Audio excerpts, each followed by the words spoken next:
चलिए हम आगे बढ़ते हैं अब नए एक चैप्टर पर, the negotiable instrument act. The negotiable instrument act 1881। छोटा सा चैप्टर है बेटा, एग्जाम के हिसाब से 10 मार्क्स की वेटेज रखता है ये चैप्टर। ठीक है, देखो मैंने अभी तक आपको कंपनी एक्ट करवा दिया, मैंने आपको पार्टनरशिप एक्ट करवा दिया, एलएलपी एक्ट करवा दिया रिवीजन में। अभी बच्चों की रिपीटेडली रिक्वेस्ट आ रही थी कि सर पहले नेगोशिएबल इंस्ट्रूमेंट आप एक्ट करवा दीजिए क्योंकि वो चैप्टर बच्चों का अच्छे से होता नहीं है, क्योंकि टेक्निकल लैंग्वेज थोड़ी ज़्यादा है। तो मैं एक बार पहले ये डाल रहा हूँ, उसके बाद मैं आपको कॉन्ट्रैक्ट एक्ट और सेल ऑफ गुड एक्ट के भी लेक्चर्स दूंगा बेटा, ठीक है ना। तो सबसे पहले हम इसमें आते हैं, नेगोशिएबल इंस्ट्रूमेंट का मतलब क्या होता है। What is the meaning of negotiable instrument. Instrument का मतलब लीगल पेपर होता है बेटा। इंस्ट्रूमेंट का मतलब एनी लीगल पेपर। ओके, ठीक है। लीगल पेपर क्या करता है, legal right and obligation create करता है। और नेगोशिएबल का मतलब वैसे क्या होता है, नेगोशिएशन आपने सुना होगा, बिजनेस में नेगोशिएट करते हैं ना, तो यहां पर नेगोशिएशन का मतलब है एक्सचेंज। जैसे बिल ऑफ एक्सचेंज होता है, आपने सुना होगा, एक्सचेंज, लेन देन, व्यापार। तो एक ऐसा इंस्ट्रूमेंट, एक नेगोशिएबल इंस्ट्रूमेंट का मतलब एक ऐसा इंस्ट्रूमेंट, जिससे पेमेंट एक्सचेंज की जाती है बिजनेस में। ठीक है, नेगोशिएबल इंस्ट्रूमेंट के कोई एग्जांपल, 4 एग्जांपल होते हैं, आपके सिलेबस में 3 है तो हम 3 की बात करेंगे। सबसे पहला प्रोमिसरी नोट, दूसरा बिल ऑफ एक्सचेंज, तीसरा चेक जो बहुत ही कॉमन है आजकल, और चौथा हुंडी जो आजकल कॉमन नहीं रहा। तो आपके सिलेबस में नहीं है तो सिर्फ इसका नाम है, मैंने नाम लिखवा दिया। अपन 3 की बात करेंगे। तो सबसे पहले हम आते हैं कि प्रोमिसरी नोट क्या होता है। सबसे पहला नेगोशिएबल इंस्ट्रूमेंट प्रोमिसरी नोट क्या होता है। सपोज बेटा मुझे आपके पैसे देने हैं, तो यहां पर मेकर जो प्रोमिसरी नोट लिखता है उसे क्या कहते हैं, मेकर। मैंने आपको कहा कि आप मुझसे पेमेंट 1 महीने के बाद ले जाना, तो ये कौन हुआ, मेकर। मैंने आपको कहा पेमेंट 1 महीने के बाद ले जाना, आप कहते हो सर मैं कहीं 1 महीने बाद आ रहा हूं, और आप कहो कौन सी पेमेंट, तो बात तो ठीक है। तो मेकर जो है वो पेई कौन होता है, जो पेमेंट रिसीव करने का हक रखता है। पेई कौन, who is entitled to receive the payment.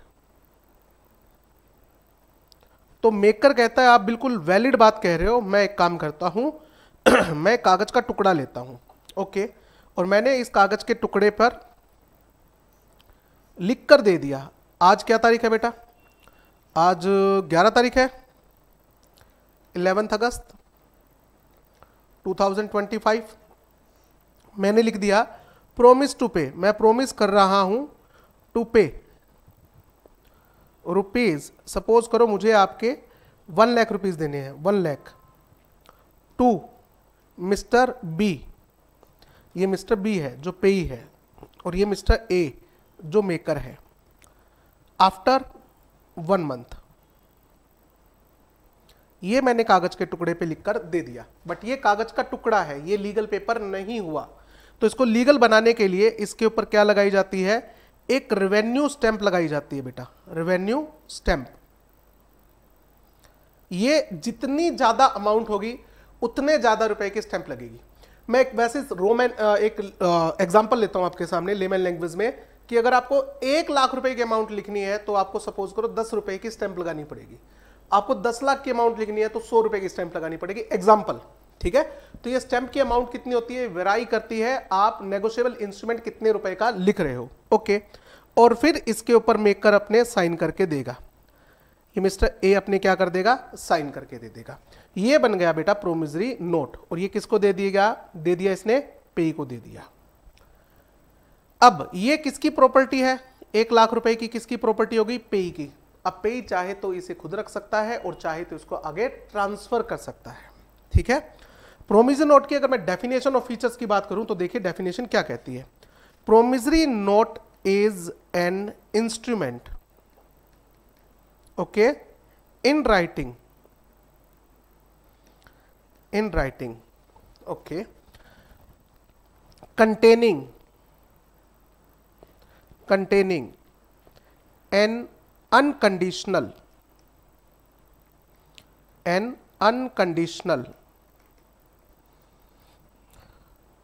undertaking to pay a certain sum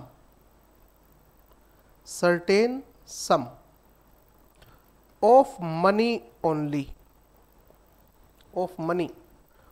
to a specified person or his order or bearer ये प्रोमिसरी नोट की डेफिनेशन है बेटा। अब इस डेफिनेशन की बात करें तो इसमें फीचर छुपे हुए हैं। सबसे पहला फीचर क्या है, प्रोमिसरी नोट क्या होता है।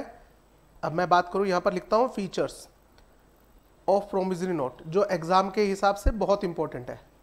तो एग्जाम में पहला क्वेश्चन तो ये बनता है प्रोमिसरी नोट क्या होता है, उसके फीचर्स क्या है। तो ये डेफिनेशन है जो रेड कलर में मैंने लिखवाई। अब इसके फीचर दिखाता हूं। सबसे पहले इट मस्ट बी स्टैम्प्ड।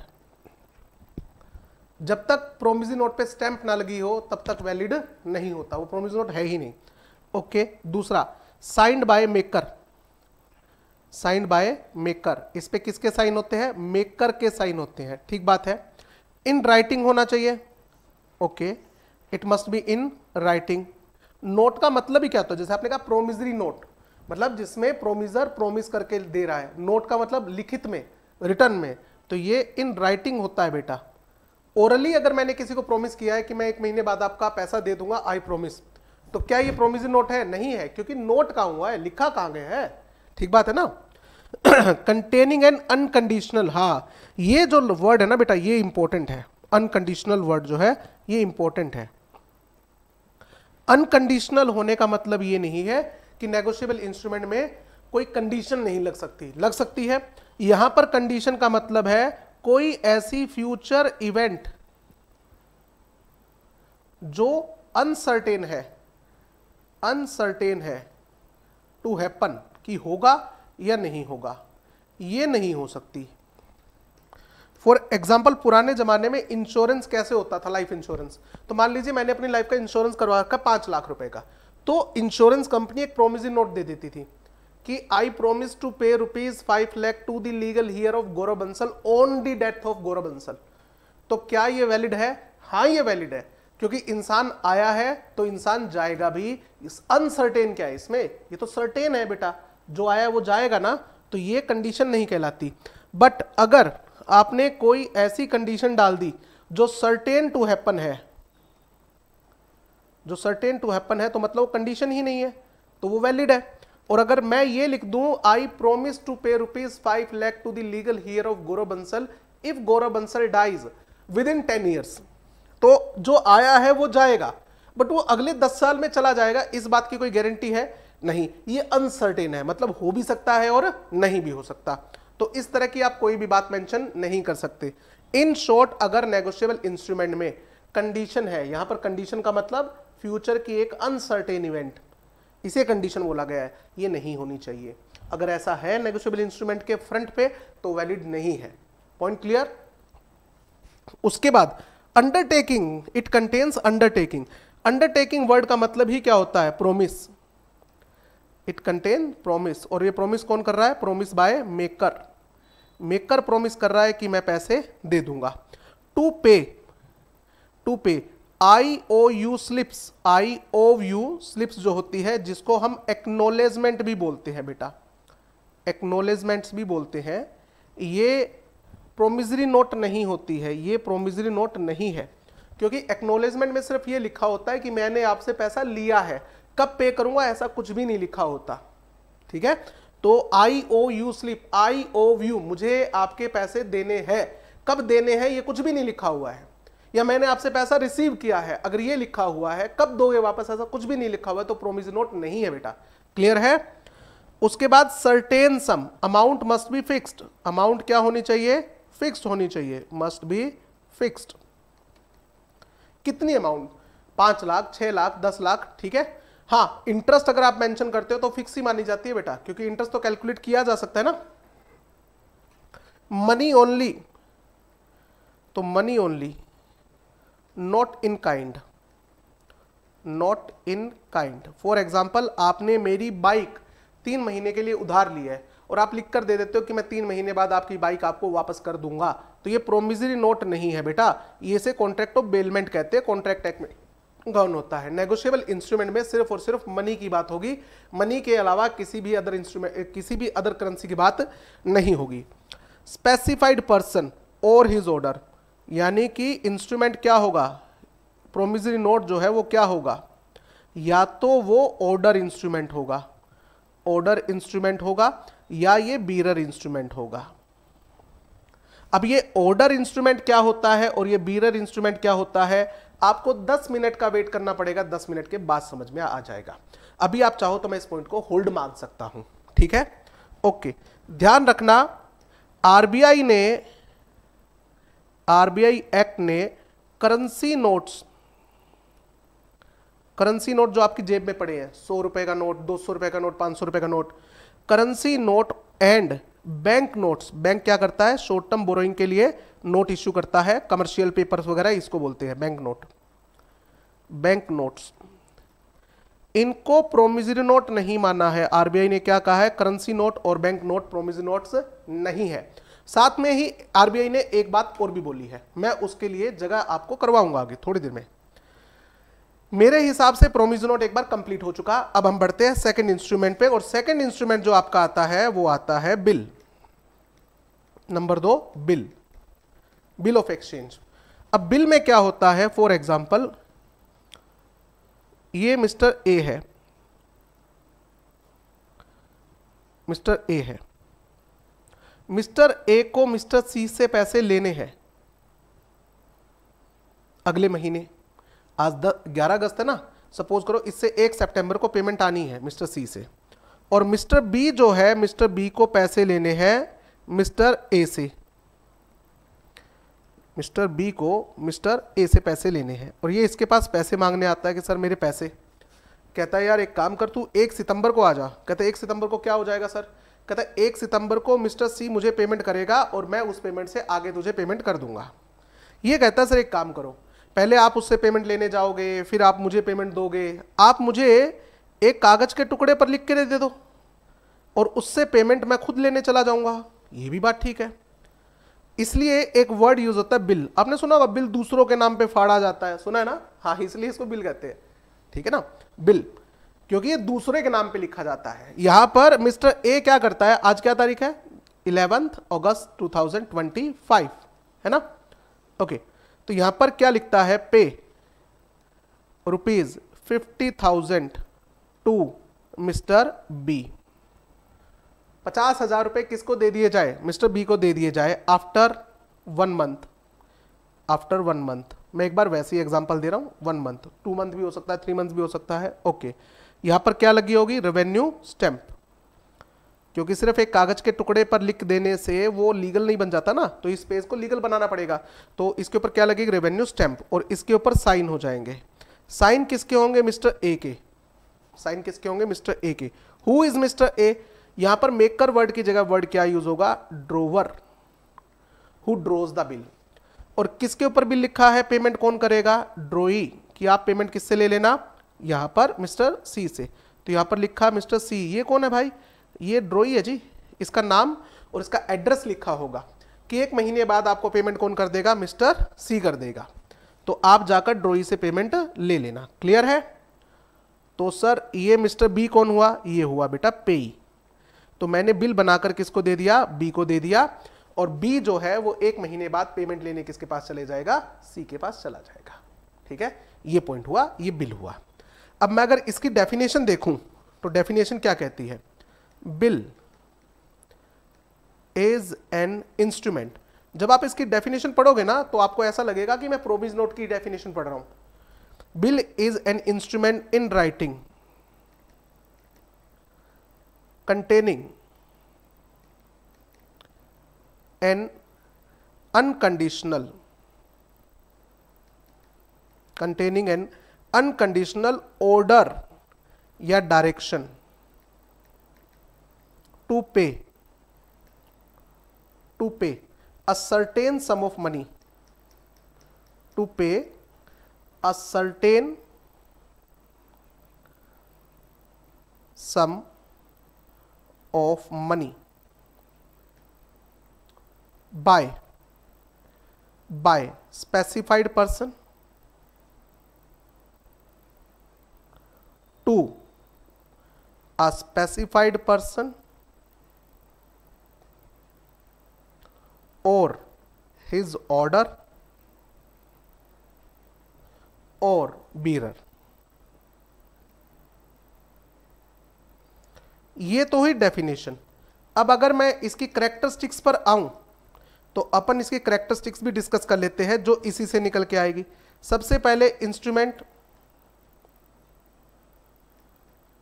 तो इसका मतलब ये क्या होता है, ये स्टैम्प्ड होता है, ये स्टैम्प्ड होता है और इसके ऊपर साइन किसके होते हैं, sign of drawer, signed by drawer, ठीक है। इन राइटिंग होता है, ऑब्वियस सी बात है।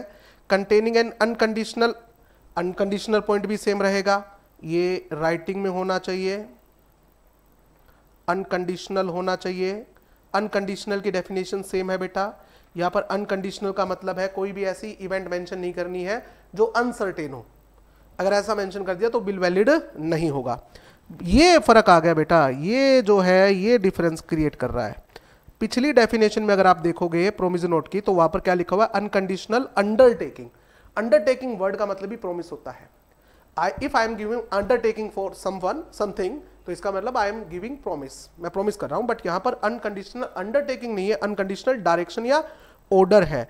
तो यहां पर डायरेक्शन टू पे, यहां पर डायरेक्शन टू पे है। यहां पर ड्रोवर ये नहीं कह रहा है कि पैसे मैं दूंगा, यहां पर ड्रोवर ऑर्डर दे रहा है, डायरेक्शन दे रहा है किसको, सी को, कि भैया 50,000 रुपए किसको दे देना, पेई को दे देना है, इस बंदे को दे देना, या ये बंदा अगर किसी को ट्रांसफर कर देता है ये इंस्ट्रूमेंट तो उसको दे देना, और हिज ऑर्डर, ऑर्डर मतलब ये जिसको ट्रांसफर कर दे। ओके, आगे सारा पॉइंट लगभग सेम है। डायरेक्शन टू पे, तो यहां पर IOU स्लिप और एक्नॉलेजमेंट जो है वो बिल नहीं होती, सेम पॉइंट। सर्टेन सम होना चाहिए, सम मस्ट बी सर्टेन, यानी कि फिक्स्ड अमाउंट होनी चाहिए। मनी ओनली, इन काइंड नहीं होना चाहिए, ठीक है। ड्रॉई जो है, ड्रॉई must be specified person, specified person. ड्रॉई कौन है इसका नाम लिखा होना जरूरी है। हाँ, पेई जो है वो एक स्पेसिफाइड पर्सन भी हो सकता है और ये बीरर भी हो सकता है। बीरर क्या होता है, स्पेसिफाइड पर्सन क्या होता है, थोड़ी देर में समझ में आ जाएगा। मैंने अभी आपको कहा था कि 10 मिनट के बाद समझ में आएगा। 10 मिनट में से 6-7 मिनट हो चुकी, बस आपको 3-4 मिनट और रुकना है। तो ये आपके लिए बिल की डेफिनेशन भी हो गई, ठीक है। बिल में बेटा पार्टीज कितनी होती है, 3 पार्टी होती है, हम ये भी अभी करेंगे। थर्ड इंस्ट्रूमेंट जो होता है वो होता है बेटा चेक। चेक, चेक बड़ा कॉमनली आपने सुना होगा। तो चेक क्या है, cheque is a bill of exchange. Cheque जो है वो बिल ऑफ एक्सचेंज ही है। सिर्फ फर्क क्या है, जब भी चेक वर्ड आता है तो बैंक का नाम जरूर आएगा, क्योंकि चेक किस पर लिखा जाता है, बैंक पर लिखा जाता है। ड्रॉन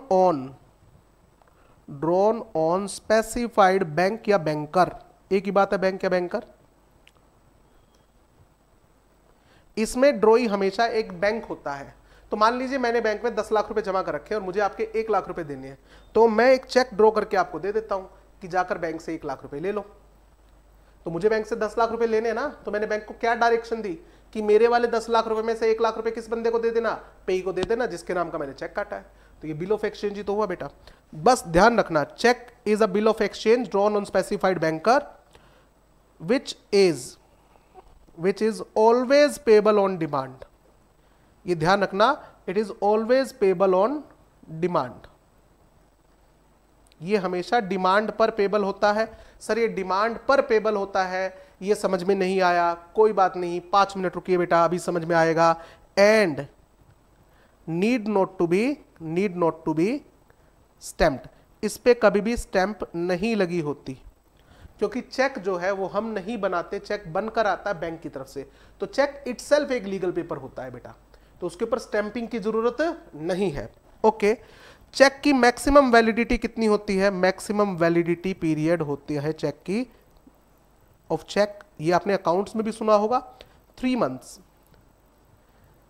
3 मंथ्स चेक कितने महीने तक वैलिड होता है? 3 मंथ। आज की डेट डाल दी चेक के ऊपर, तो आज से 3 महीने तक ये वैलिड है, 3 महीने के अंदर ही बैंक में प्रेजेंट हो जाना चाहिए। ठीक है, तो ये बात हुई चेक की। 3 इंस्ट्रूमेंट हो गए। अब मैं आपको लेके आता हूं उस इंपॉर्टेंट टॉपिक पर जो मैं आपको कह रहा था कि 10 मिनट बात करेंगे, और अब 10 मिनट पूरे भी हो चुके हैं। और ये इंपॉर्टेंट टॉपिक है types of instrument, types of negotiable instrument. इस टॉपिक के बाद काफी क्लैरिटी आने वाली है। कितने तरह के नेगोशिएबल इंस्ट्रूमेंट होते हैं, डिपेंड करता है सर आप किस बेस पर पूछ रहे हो। ऑन द बेसिस ऑफ पेई, पेमेंट किसको मिलेगी इस बेस पर पूछ रहे हो। तो नेगोशिएबल इंस्ट्रूमेंट सर 2 तरह के होते हैं। नंबर 1 ऑर्डर इंस्ट्रूमेंट, और number 2 bearer instrument, order instrument and bearer instrument. Order instrument क्या होता है? इन विच नेम ऑफ पेई, की पेमेंट किसको देनी है उस बंदे का नाम मेंशन्ड होता है, नेम ऑफ पेई इज मेंशन्ड, पेई का नाम लिखा होता है, नो नेम ऑफ पेई। और जब पेई का नाम मेंशन नहीं होता, तो फॉर एग्जांपल मैंने प्रोविजन नोट दिया, आई प्रोमिस टू पे ₹1 लाख आफ्टर 1 मंथ, किसको? ऐसा कुछ भी नहीं लिखा हो, नाम ही नहीं लिखा हुआ, तो जो ये प्रोमिजन नोट लेके आएगा मैं पेमेंट उसको दे दूंगा। सेम ऐसे ही अगर बिल में लिखा हुआ पे ₹50,000 आफ्टर 1 मंथ, और ड्रोवर ने अपने साइन करके स्टैंप लगा के दे दी, तो ड्रोई पूछा भाई पेमेंट किसको करनी है, नाम तो लिखा ही नहीं, तो ये इंप्लाइड है जो ये बिल लेके आएगा पेमेंट उसको करनी है। क्लियर है? इसे बोलते हैं बीरर इंस्ट्रूमेंट। बीयर करना मतलब होल्ड करना, तो जो इसको होल्ड कर रहा होगा पेमेंट उसको करनी है, नाम पूछने की जरूरत नहीं है। ध्यान रखना, अगर किसी नेगोशिएबल इंस्ट्रूमेंट में मेरा नाम लिखा हुआ है, फॉर एग्जांपल किसी प्रोमिजन नोट में लिखा हुआ है पे ₹1 लाख टू गौरव बंसल, ठीक है, आफ्टर 1 मंथ, तो क्या मैं ये नेगोशिएबल इंस्ट्रूमेंट किसी को दे सकता हूं? बिल्कुल दे सकते हो सर, आपकी प्रॉपर्टी आप दे दो। कैसे दूं बेटा? उसमें तो नाम मेरा लिखा हुआ है, आप इसको एंडोर्स कर दो। एंडोर्स करना मतलब ट्रांसफर करना, तो पेई कैन एंडोर्स। एंडोर्स का मतलब होता है ट्रांसफर करना, पेई कैन एंडोर्स सच इंस्ट्रूमेंट। पेई ऐसे इंस्ट्रूमेंट को एंडोर्स भी कर सकता है, अनटिल रेस्ट्रिक्टेड। आपके सिलेबस में नहीं है ये, मैं आपको बता देता हूं। अगर लिख रखा है पेमेंट सिर्फ पेई को ही देनी है और पेई के अलावा किसी पर्सन को नहीं देनी है, तो ये ट्रांसफर नहीं हो सकता। बट अगर ऐसी कोई डायरेक्शन नहीं है तो पेई जिसको चाहे उसे ट्रांसफर कर सकता है। क्लियर है? तो पहला इंस्ट्रूमेंट क्या हुआ? ऑन द बेसिस ऑफ पेई। पेई यानी कि पेमेंट कौन लेगा? या तो उसका नाम लिखा होगा या नाम नहीं लिखा होगा। नाम नहीं लिखा हो तो बीरर इंस्ट्रूमेंट है जो उसको होल्ड करेगा, पेमेंट वो लिख के लेके जाएगा। और अगर पेई का नाम लिखा हुआ है तो ये ऑर्डर इंस्ट्रूमेंट कहलाता है। दूसरा आता है on the basis of duration.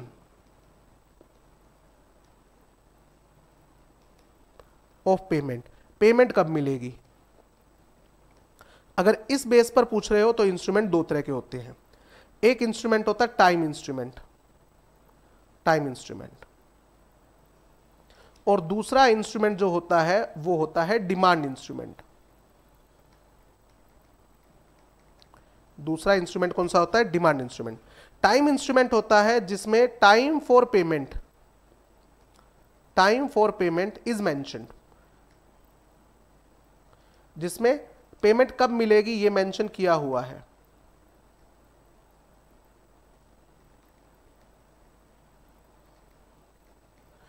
इस टाइम से पहले पेमेंट नहीं मिलेगी। फॉर एग्जांपल मैंने लिख दिया pay ₹1 lakh to mister A after 1 month, तो ए जो है वो 1 महीने से पहले पेमेंट नहीं मांग सकता क्योंकि इसमें टाइम मेंशन किया हुआ है। ठीक है, ओके, इसे टाइम इंस्ट्रूमेंट बोलते हैं। अगर किसी इंस्ट्रूमेंट टाइम मेंशन ना हो, time for payment not mentioned. For example अगर मैंने प्रोमिस नोट में लिख दिया आई प्रोमिस टू पे ₹1,00,000 टू मिस्टर बी, आगे कुछ नहीं लिखा हो कब, तो इसका मतलब जब भी बी डिमांड करेगा तो मुझे उसी दिन पेमेंट देनी पड़ेगी। ठीक बात है ना, तो इसे डिमांड इंस्ट्रूमेंट कहते हैं। अब देखिए मैंने आपको पिछले पेज पे क्या लिखवाया, cheque is always payable on demand. Cheque कभी भी टाइम इंस्ट्रूमेंट नहीं होता। चेक जब भी आप बैंक में लगाओगे आपको पेमेंट उसी दिन मिलेगी। हाँ, ट्रांसफर प्रोसेस में 1-2 दिन का टाइम लग सकता है अगर बैंक जो है इंटर बैंक हो, मतलब आपका बैंक HDFC है और जिसने आपको चेक ड्रॉ करके दिया है वो ICICI बैंक का कस्टमर है, तो उसमें थोड़ा सा ट्रांसफर के दौरान का ट्रांसफर होने में टाइम लगता है, बट बैंक ये नहीं कर सकता इसकी पेमेंट हम 20 दिन बाद देंगे, 25 दिन बाद देंगे। तो डिमांड इंस्ट्रूमेंट ये होता है बेटा। ठीक है, उसके बाद थर्ड इंस्ट्रूमेंट जो आपका आता है वो आता है on the basis of location. On the basis of location, location के बेस पे 2 तरह के इंस्ट्रूमेंट होते हैं। एक होता है इनलैंड इंस्ट्रूमेंट, देसी। अब देखो ये एक्ट कब का है बेटा, जब अंग्रेज थे यहां पर इंडिया में, हम गुलाम थे, तो उस टाइम के डेफिनेशन है बेटा इनलैंड इंस्ट्रूमेंट। और दूसरा फॉरेन इंस्ट्रूमेंट। तो इनलैंड इंस्ट्रूमेंट के अंदर 2 कंडीशन पूरी करनी पड़ेगी। इनलैंड इंस्ट्रूमेंट क्या होता है, कंडीशन नंबर 1 क्या है, विच इज मेड। अब मेड वर्ड प्रोमिसरी नोट के लिए यूज होता है, कहीं पर वर्ड आ गया मेकर, मेड, मेक, तो ये प्रोमिसरी नोट की बात कर रहा है। और ड्रोन, ड्रोन वर्ड किसके लिए आएगा, बिल के लिए और चेक के लिए। अगर कोई नेगोशिएबल इंस्ट्रूमेंट मेड और ड्रोन इन इंडिया है तो ये पहली कंडीशन तो पूरी होनी ही होनी चाहिए। एंड दूसरी कंडीशन में से एक कंडीशन पूरी हो जाए, पेबल इन इंडिया। अब इसकी पेमेंट कहां मिल रही है, इंडिया में मिल रही है। या फिर payment to person resident in India, payment to person resident in India.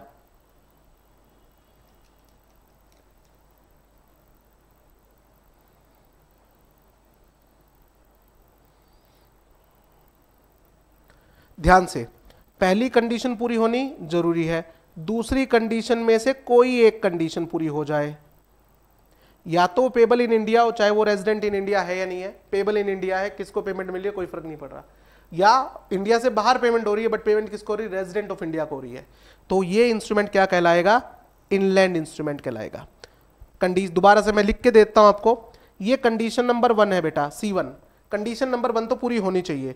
उसके बाद कंडीशन 2 में कंडीशन 2 का A पार्ट या फिर कंडीशन 2 का B पार्ट, दोनों में से एक पार्ट पूरा होना चाहिए। तो C1 तो होना ही होना चाहिए, उसके बाद प्लस में C2 का A पार्ट या B पार्ट, दोनों में से एक। कंडीशन नंबर 1 अगर पूरी हो रही है तो कंडीशन नंबर 2 का या तो A या B, तो कौन सा इंस्ट्रूमेंट हो गया, इनलैंड इंस्ट्रूमेंट। फॉरेन इंस्ट्रूमेंट क्या होता है, जो इंस्ट्रूमेंट इनलैंड इंस्ट्रूमेंट नहीं हुआ वो क्या हुआ, फॉरेन इंस्ट्रूमेंट।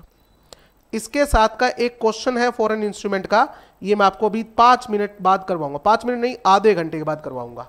बड़ा इंपॉर्टेंट क्वेश्चन है, मैं आपको पीछे लेके आऊंगा, आगे वाले टॉपिक से लिंक्ड है इसलिए।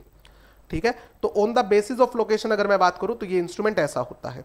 फिर उसके बाद एक इंस्ट्रूमेंट और भी होता है जिसको हम बोलते हैं in court instrument. In court instrument बड़ा इंपॉर्टेंट टॉपिक है बेटा प्रैक्टिकल क्वेश्चन के लिए। इन कोर्ट का मतलब क्या होता है, इनकम्प्लीट। इन कोर्ट वर्ड का मतलब क्या होता है, इनकम्प्लीट। बेटा इनकम्प्लीट का मतलब ब्लैंक नहीं होता, ध्यान रखना।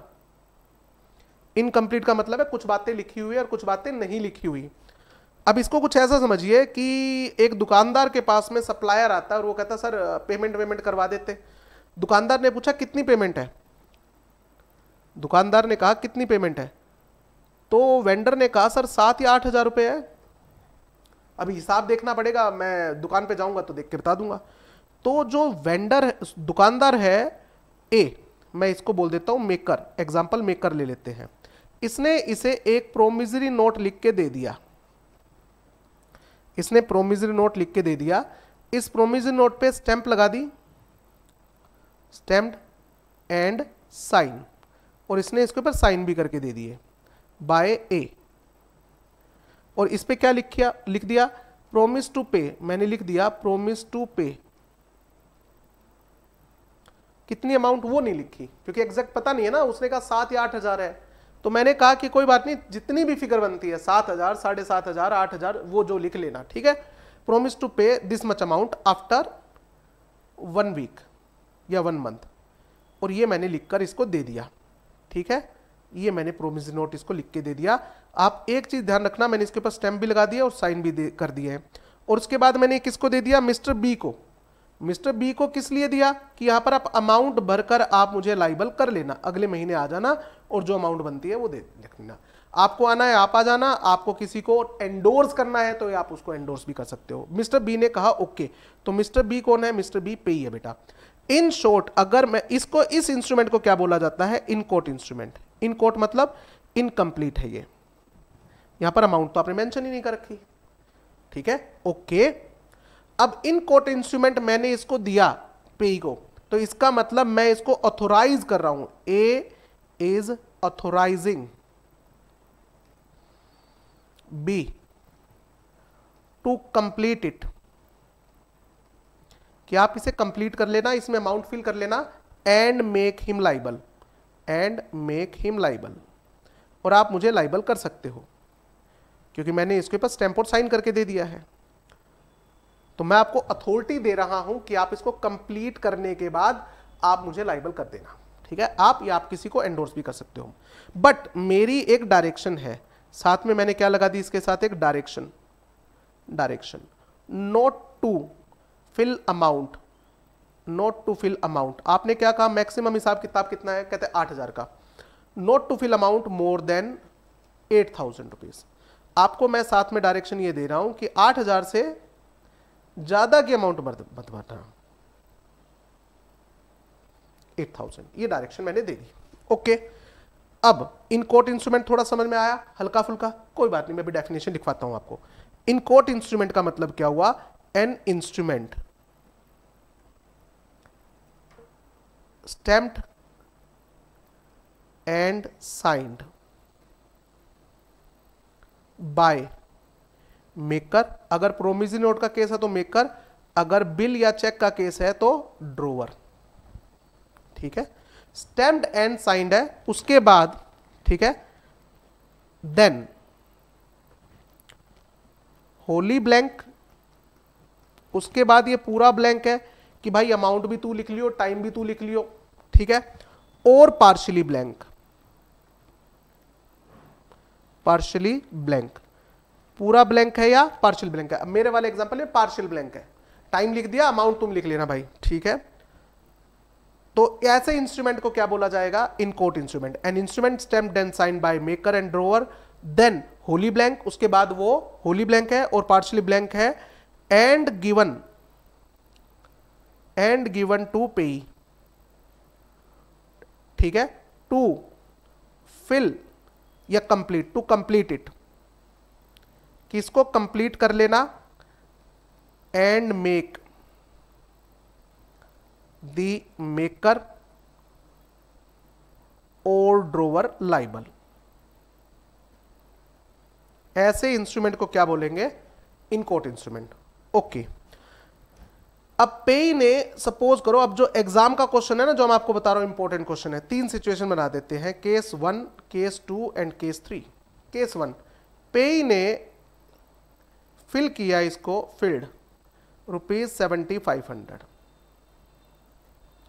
पेई ने इसको फिल किया 7,500 के लिए, एंड एंडोर्स, और इसके बाद इसने इसको एंडोर्स कर दिया। एंडोर्स कर दिया मतलब ट्रांसफर कर दिया टू मिस्टर सी, मिस्टर सी को। तो मुझे बताओ अब मिस्टर सी कितने के लिए लाइबल कर सकता है, बताओ।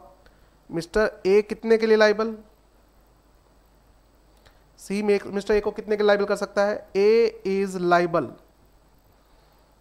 For ₹7,500,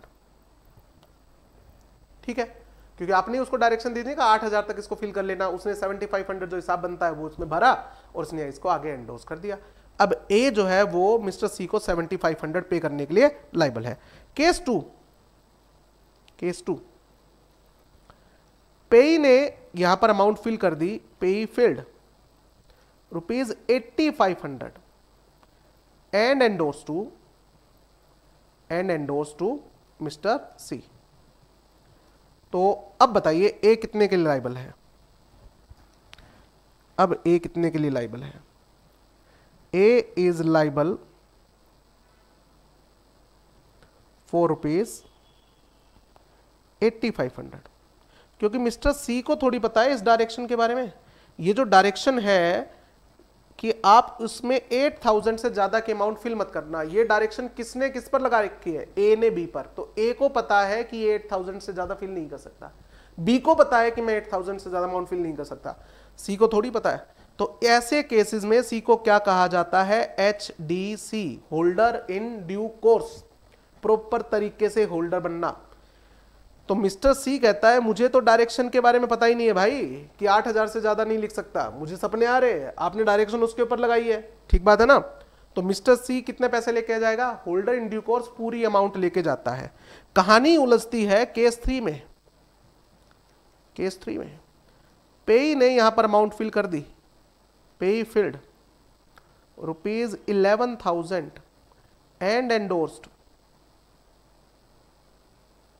to mister C. अब बताओ सी कितने पैसे रिकवर कर सकता है ए से? ए इज लाइबल टू पे फॉर कितने अमाउंट के लिए? अभी जैसे बेटा मैंने आपको बताया कि जब भी कोई इंस्ट्रूमेंट लिखा जाता है तो उसके ऊपर क्या लगी होती है? स्टैंप। और स्टैंप किसके हिसाब से होती है? अमाउंट के हिसाब से। स्टैम्प्ड अप टू ₹10,000, यानी कि ये जो स्टैंप है, सपोज करो ₹1 की स्टैंप लगाई गई है, ₹1 की स्टैंप लगाकर आप 10,000 रुपए तक का ही इंस्ट्रूमेंट लिख सकते हो। अगर आपको 20,000 रुपए तक का इंस्ट्रूमेंट लिखना है तो ₹2 की स्टैंप लगेगी, ठीक है। अब यहां पर हिसाब से कितने रुपए की इंस्ट्रूमेंट, कितने रुपए की स्टैंप लगी होनी चाहिए थी बताओ? 10,000 से ज्यादा की अमाउंट हो गई तो 20,000 तक ₹2 की स्टैंप लगी होनी चाहिए। यहां पर स्टैंप कितने की लगी हुई है? ₹1 की। तो कितने रुपए रिकवर कर सकता है? 11,000? बोलो ना, 10,000। मैक्सिमम स्टैंप वैल्यू, मैक्सिमम कितनी स्टैंप वैल्यू? भले ही वो होल्डर इन ड्यू कोर्स है, क्या उसे नहीं दिख रहा कि स्टैंप 10,000 रुपए तक की लगी हुई है? तो एक्ट में लिखा हुआ है कि अगर आपने स्टैंप कम की लगा रखी है और नेगोशिएबल इंस्ट्रूमेंट में अमाउंट ज्यादा मेंशन्ड है तो कितना पैसा मैक्सिमम मिलेगा? जितने की स्टैंप लगी हुई है उतनी ही। तो गवर्नमेंट को आपने इतनी फीस दी ना तो गवर्नमेंट आपको फैसिलिटी भी उतनी ही देगा। ये जो थर्ड केस है ना, ये ध्यान रखना। इन दोनों ही केसेस में देखो ए का तो नुकसान हो गया ना बेटा, ए कहता है मेरा तो नुकसान हो गया, मैंने तो बी पर भरोसा करके उसको इंस्ट्रूमेंट दिया। इन दोनों ही केसेस में उसने मेरा फायदा उठा लिया। यहां पर A can recover loss from B. ये गड़बड़ किसने करी है? बी ने करी है ना, तो आप उससे रिकवर कर लो बेटा लॉस। बट आपको सी को पूरे पैसे देने पड़ेंगे। पूरे पैसे का मतलब है स्टैम्प वैल्यू तक, स्टैम्प वैल्यू से ज्यादा कभी नहीं देना पड़ेगा, ये ध्यान रखना। ये इंस्ट्रूमेंट कहलाता है इन कोर्ट इंस्ट्रूमेंट। तो ये वाला जो एग्जांपल मैंने आपको बताया ना बेटा, ये मोस्ट इंपॉर्टेंट एग्जांपल है, ये जरूर करके जाना एग्जाम में, ठीक है। प्रैक्टिकल क्वेश्चन आएगा तो 5 नंबर का आएगा। उसके बाद हम आगे बढ़ते हैं, 5वें नंबर का इंस्ट्रूमेंट जो है वो एम्बिग्यूअस इंस्ट्रूमेंट।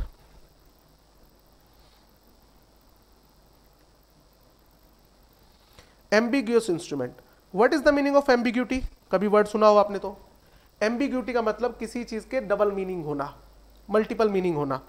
तो एम्बिग्यूअस का मतलब एक तरीके से कंफ्यूजिंग, मतलब किसी चीज के मल्टीपल मीनिंग निकल रहे हैं तो हम कंफ्यूज हो रहे हैं, ये भी हो सकता है और ये भी हो सकता है। तो एम्बिग्यूअस इंस्ट्रूमेंट क्या होता है? ये कुछ सिचुएशन समझिए। प्रोमिसरी नोट में कितनी पार्टी होती है बेटा? 2 पार्टी होती है। कौन कौन? एक मेकर एंड पेई। अच्छा, बिल में कितनी पार्टी होती है? बिल में बेटा 3 पार्टी होती है। मेक ड्रोअर, बिल में कितनी पार्टी होती है? 2 पार्टी होती है। ड्रोअर, ड्रोई एंड पेई। अब समझिए, मेकर जो है वो मिस्टर ए है प्रोमिसरी नोट में और पेई जो है मिस्टर बी है, चलेगा? ओके। मेकर, अब बिल के केस में ड्रोवर ए है और वो खुद पर ही बिल लिख रहा है कि 1 महीने बाद पेमेंट दे देना। कौन देगा? खुद का ही एड्रेस लिख रखा है, मतलब पेमेंट मैं ही दूंगा। सिर्फ किसका डिफरेंस आ गया? लैंग्वेज का। प्रोमिसरी नोट में क्या लिखा जाता है? आई प्रोमिस टू पे, ठीक है। और बिल में क्या लिखा होगा? Pay ₹50,000 to mister C, sorry B, ये बी लिख देता हूं। अच्छा, पेमेंट कौन देगा? मैं ही दूंगा, मतलब खुद का ही नाम लिख दिया, सिर्फ लैंग्वेज का फर्क है। अच्छा, या फिर एक बिल है, मेरे पास में एक बंदा आता है कि सर मेरी पेमेंट कर दो 50,000 की, मैं उसको गोली दिए जा रहा हूं, मैं कह अगले महीने पेमेंट आएगी मेरी। अब वो बंदा भी गोली खा खा के थक चुका, अब वो बंदा कहता है सर एक काम करो, आप जिस बंदे से पेमेंट लेनी है ना उसके ऊपर बिल लिख के मुझे दे दो, मैं खुद चला जाऊंगा उसके पास। मैंने कहा मारे गए, क्योंकि वाकई मुझे किसी से पैसा लेना ही नहीं था, मैं तो उसको टरका रहा था। अब यहां पर मैं क्या करता हूं, मैं लिख के दे देता हूं कि पे ₹50,000 टू मिस्टर बी, और मैंने नाम लिख दिया सी का। ड्रॉई कौन है? सी है, और इनफैक्ट सी एग्जिस्ट ही नहीं करता। अब ये गया सी के पास, सी के एड्रेस पर, पता लगा जो एड्रेस लिख रखा वो फेक है, वहां पर कोई है ही नहीं, वो जगह ही नहीं एग्जिस्ट करती। या उस एड्रेस पे गया, उसने जाके पूछा मिस्टर सी, कहता मिस्टर सी तो यहाँ पर कोई रहता ही नहीं, मतलब ये ने बेवकूफ बना दिया, ठीक है। या मिस्टर सी रहता है बट वो कहता है मुझे तो कोई ए के पैसे देने ही नहीं है, हमारा तो कोई लेन देन ही नहीं है। इस सिचुएशन को बोलते हैं फिक्टिशियस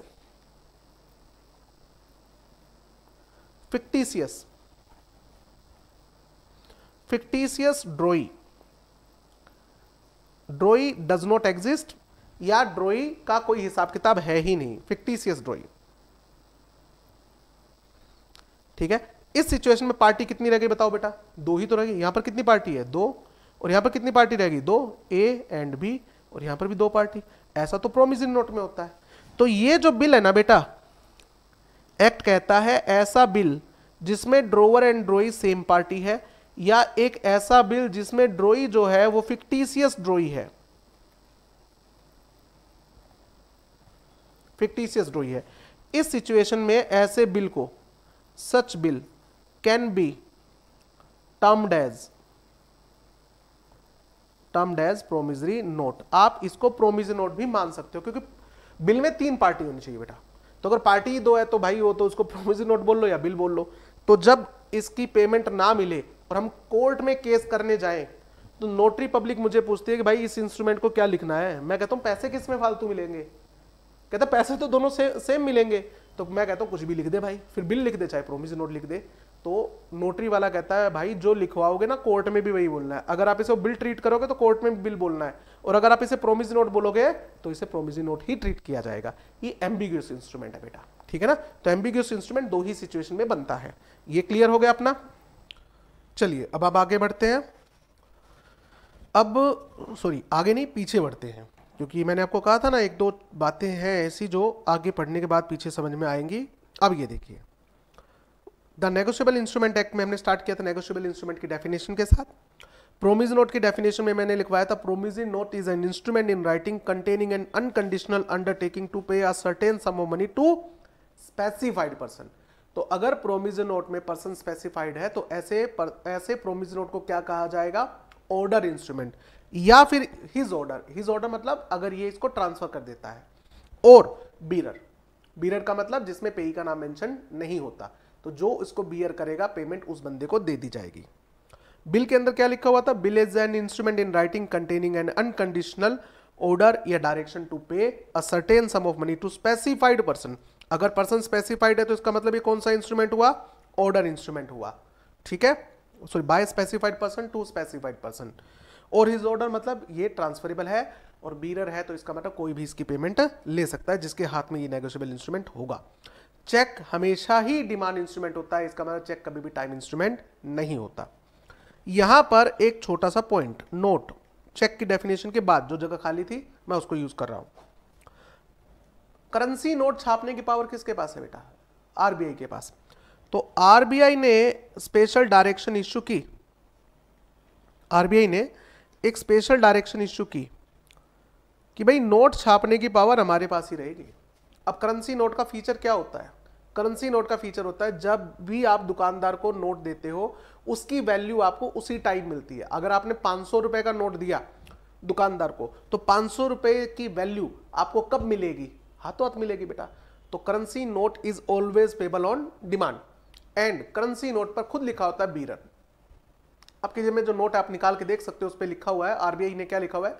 गवर्नर ने I promise to pay the value of the note to the bearer, ठीक है। तो आरबीआई ने क्या कहा कि अगर कोई प्रोमिसरी नोट है और वो डिमांड इंस्ट्रूमेंट है प्रोमिसरी नोट अगर डिमांड इंस्ट्रूमेंट है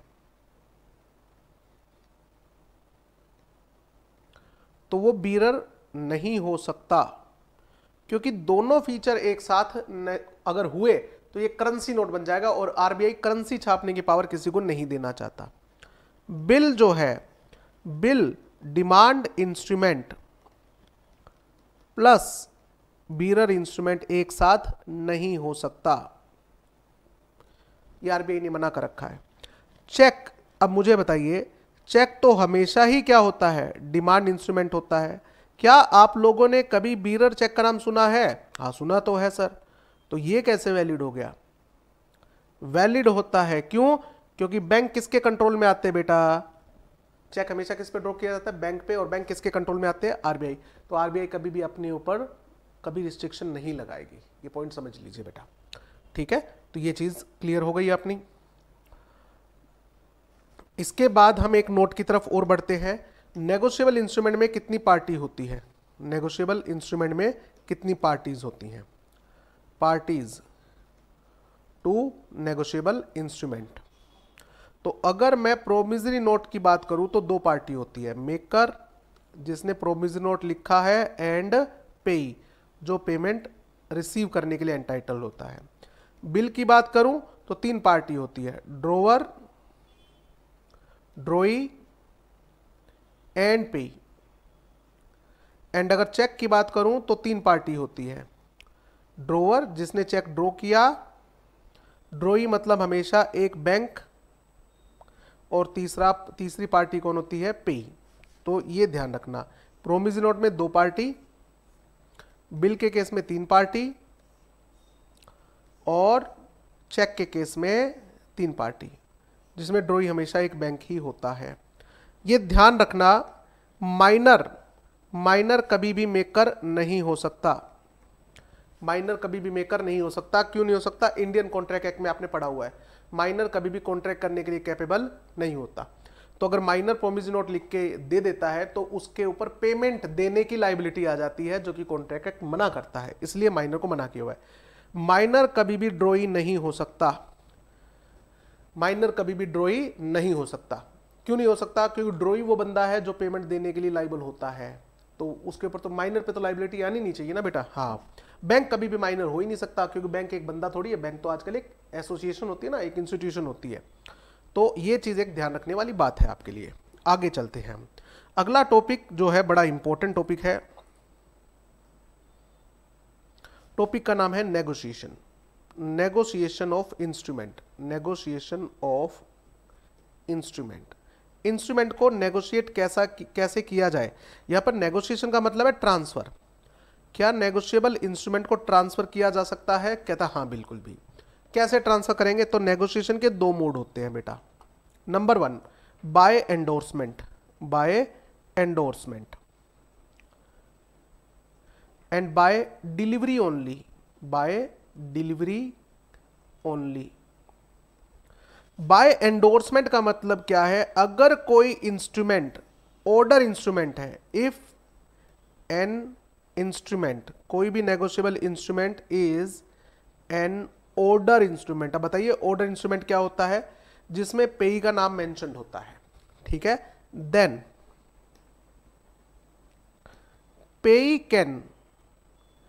पेई या होल्डर कैन एंडोर्स, एंडोर्स करना मतलब फॉरवर्ड करना, आगे देना, endorse such instrument.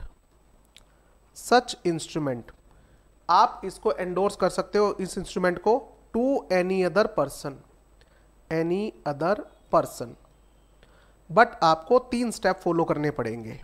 Step number 1, आपको नेगोशिएबल इंस्ट्रूमेंट पर मार्क करना पड़ेगा, लिखना पड़ेगा, मेंशन करना पड़ेगा, mention the fact of endorsement. Fact मतलब बात, कि मैं ये एंडोर्स कर रहा हूं, endorse to mister P. For example मैंने मिस्टर पी को ट्रांसफर करना है, तो मैं क्या लिखूंगा? Endorse to mister P. Step 2, मैं इसके ऊपर अपने साइन कर दूंगा, साइंड बाय एंडोर्सर। अब जो नेगोशिएबल इंस्ट्रूमेंट ट्रांसफर कर रहा है उसे क्या बोलेंगे? एंडोर्सर, ये वाला बंदा। और जिसको एंडोर्स किया जा रहा है उसे क्या कर देंगे, डिलीवर कर देंगे, डिलीवर टू एंडोर्जी, एंडोर्जी को डिलीवर कर दो या उसके एजेंट को डिलीवर कर दो, या आप उसको इन्फॉर्म कर दो कि आपका इंस्ट्रूमेंट मैंने एंडोर्स कर दिया है, कलेक्ट कर लेना। इसे हम क्या बोलेंगे, कंस्ट्रक्टिव डिलीवरी। आपने सुना है ना सेल ऑफ गुड एक्ट में, एक्चुअल डिलीवरी, ठीक है। तो डिलीवरी जो होती है वो एक्चुअल भी हो सकती है कि मैंने उसको डिलीवर कर दिया है, और हो सकता है मैंने किसी बंदे के पास भिजवा दिया हो कि आप ये नेगोशिएबल इंस्ट्रूमेंट इस बंदे को दे देना, या मैंने उसको इन्फॉर्म कर दिया है कि आप अपना इंस्ट्रूमेंट ले जाना, मैंने एंडोर्स कर दिया है। या इसको हम कंस्ट्रक्टिव डिलीवरी भी बोल सकते हैं, कंस्ट्रक्टिव डिलीवरी, ठीक है। जब तक ये तीनों स्टेप पूरे ना हो तब तक एंडोर्समेंट नहीं होती बेटा, क्लियर है, ओके। अब बात करते हैं, नेगोशिएशन हो जाएगा सिर्फ डिलीवरी से, मतलब सिर्फ step number 3, step number 1 step number 2 follow करने की जरूरत नहीं है, नहीं। ऐसा कब होगा, when instrument is bearer instrument. अब बीरर इंस्ट्रूमेंट क्या था, जिसमें पेई का नाम ही मेंशन नहीं है बेटा, तो इसको एंडोर्स कैसे करूं, क्या मैं इसके पीछे लिखूं एंडोर्स टू मिस्टर पी और फिर साइन करूं हु आर यू, आपका तो नाम ही नहीं है इंस्ट्रूमेंट पे, तो आप साइन किस कैपेसिटी में कर रहे हो। तो यहां पर स्टेप नंबर 1 फॉलो नहीं होता, जो इंस्ट्रूमेंट बीरर इंस्ट्रूमेंट होते हैं, स्टेप नंबर 2 भी फॉलो नहीं होता, तो बचा क्या, सिर्फ स्टेप 3। इसलिए इसे कहते हैं नेगोशिएशन बाय डिलीवरी ओनली, सिर्फ डिलीवरी कर दो, सामने वाले को दे दो, क्योंकि इसमें आपका नाम भी नहीं है। जो इसको होल्ड करेगा, जो इसको लेके जाएगा ड्रॉई के पास या मेकर के पास, पेमेंट उसको मिलेगी, तो ये मेंशन करने की जरूरत नहीं है एंडोर्समेंट, ठीक है। ऐसा कब होगा, जब बीरर इंस्ट्रूमेंट हो, या फिर और ऑर्डर इंस्ट्रूमेंट है, ऑर्डर इंस्ट्रूमेंट है, ऑर्डर इंस्ट्रूमेंट में तो पार्टी का नाम लिखा होता है sir, on which last endorsement is blank, last endorsement is blank. अब ये ब्लैंक एंडोर्समेंट क्या होती है, एंडोर्सर ने अपना साइन करके दे दिया एंडोर्सी को, नाम लिखा ही नहीं एंडोर्सी का। अब एंडोर्सी को कह दिया कि आपको अपना नाम लिखना है तो अपना नाम लिखकर पेमेंट ले दे चले जाना, या आप इसको एज इट इज किसी को ट्रांसफर करना चाहो तो कर सकते हो। तो ऑर्डर इंस्ट्रूमेंट जिसके ऊपर एंडोर्समेंट ब्लैंक होती है, मतलब एंडोर्सी का नाम नहीं लिखा हुआ, एंडोर्सर के सिर्फ साइन है, तो ऐसा इंस्ट्रूमेंट बीरर में कन्वर्ट हो जाता है बेटा। इसके बारे में डिटेल में समझना है तो आप मुझे फोन कर सकते हो, आपको फोन नंबर मैं प्रोवाइड करवा दूंगा, ठीक है। और अगर आपको मेरे डिटेल लेक्चर चाहिए तो आपको मुझे कांटेक्ट करना पड़ेगा, ठीक है। आगे बढ़ते हैं, तो ये हो गया नेगोशिएशन बाय एंडोर्समेंट। आगे चलते हैं,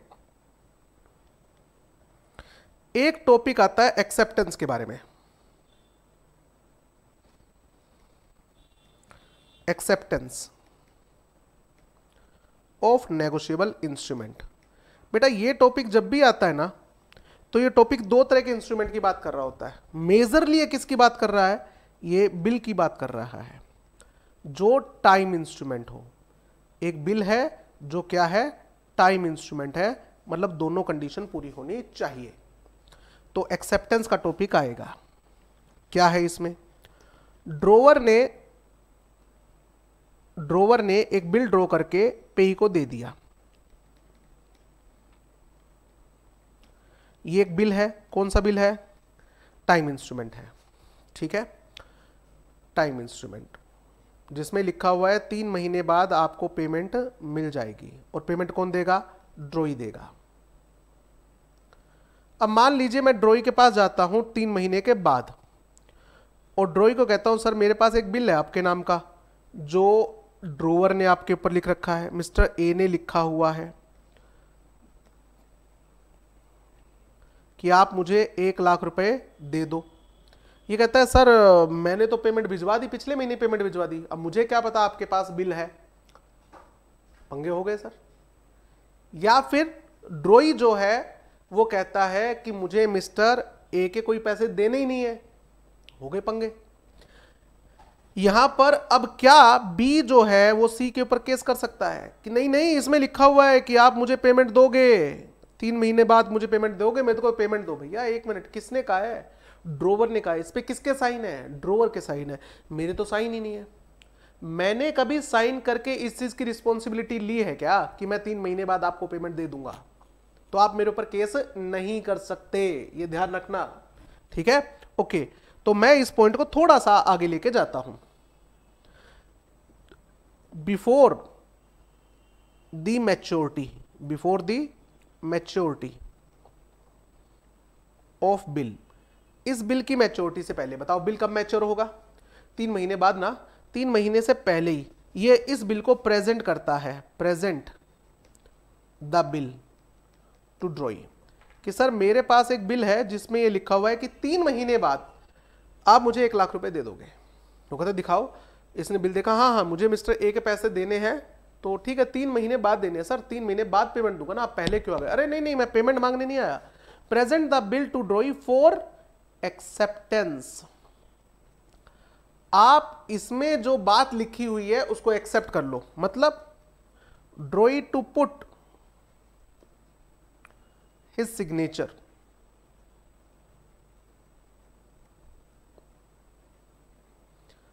ऑन इट। ड्रॉई को अपने साइन करने हैं। इस साइन करने का मतलब क्या है? ठीक है मैं 3 महीने बाद आपको पैसे दे दूंगा, ठीक है। Drawee to put his signature on it, इसे बोलते हैं एक्सेप्टेंस, इसे बोलते हैं एक्सेप्टेंस करना।